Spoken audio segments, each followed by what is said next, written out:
Around 4,000 people gathered in Crowborough this weekend to voice their opposition to government plans to house asylum seekers at a decommissioned military training camp on the edge of the town. This was the largest demonstration yet in what's become a highly charged local issue. The Home Office intends to place up to 540 single male asylum seekers at the site as part of its broader effort to close hospital accommodation and shift migrants on two large state-owned facilities. The move has now been delayed while the government insists it wants to avoid the chaos seen in other rushed relocations, such as the Legionella contamination incident on the Bibby Stockholm barge. The Bibby Stockholm barge itself, of course, overpriced, it now turns out. Crowborough's residents argue that the town, with a population of roughly 20,000 people, simply doesn't have the public services or the infrastructure to support hundreds of additional residents with complex needs.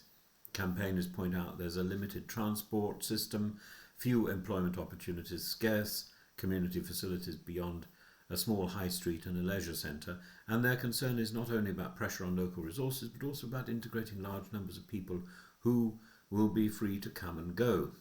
The political response has been strikingly united locally. Wilden District Council has passed a motion opposing the plans and issuing a planning contravention notice demanding the Home Office justify its legal authority. Residents have raised more than £50,000 towards a judicial review, engaging civil rights lawyers to challenge the proposal. Their campaign argues that the barracks is still needed by the armed forces, with the site training some 12,000 cadets a year in woodland operations.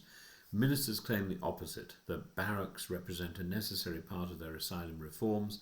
They cite frustration at the numbers still living in hotels, now up 13% to 36,000, despite promises to end hotel use by the next election.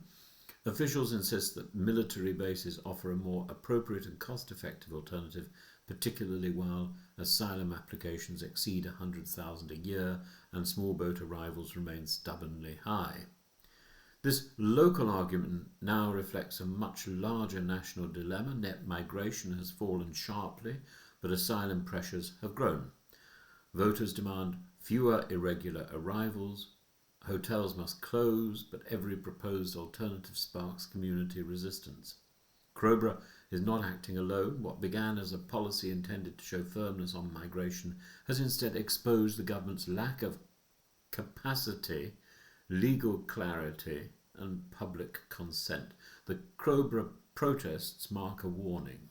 Housing vulnerable people on remote or ill-equipped sites risks damaging local trust and leaving asylum seekers isolated. Whatever one's position on migration, solutions built on improvisation like this will deepen social division and fail both communities and those seeking refuge. The delay suggests ministers recognise the political risks. Whether they have a credible alternative is of course quite another matter.